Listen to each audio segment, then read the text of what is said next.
ચાલો આજે આપણે ધોરણ 8માં સ્વાધ્યાય 1.1 જોશું સમય સંખ્યા એનો ચોથો દાખલો. એનામાં છે વ્યસ્ત સંખ્યા જણાવો.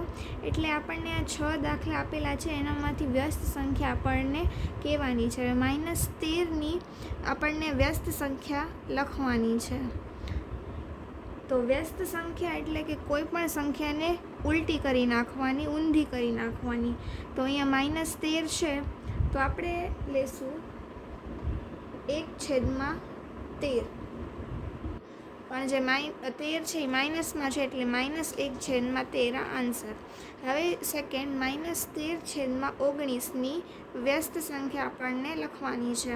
તો એને પણ આપણે ઉલટી કરી નાખશું એટલે આપણને વ્યસ્ત સંખ્યા મળશે. તો 19/13 પણ માઇનસ છે એ ઉપર જ રહેશે અંશ સાથે. હવે 1/5ની વ્યસ્ત સંખ્યા.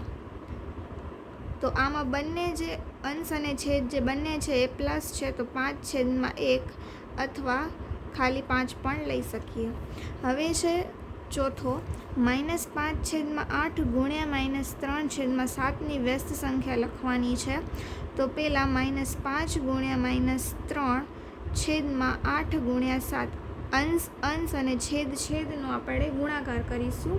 તો 5 તેરી થશે 15, માઇનસ પ્લસ એટલે 15 પ્લસ રહેશે, ને 8 × 7 = 56 એટલે છેદમાં 56. હવે આની જે છે એ વ્યસ્ત સંખ્યા કરવાની, તો એનો વ્યસ્ત થશે 56/15.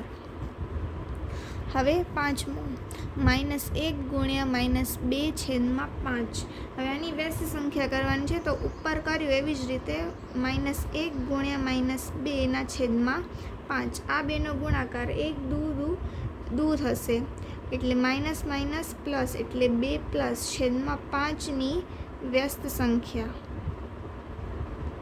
5 જે છે એ ઉપર આવી જશે અંશમાં, ને 2 છે એ છેદમાં આવી જશે. છેલ્લો -1 એની વ્યસ્ત સંખ્યા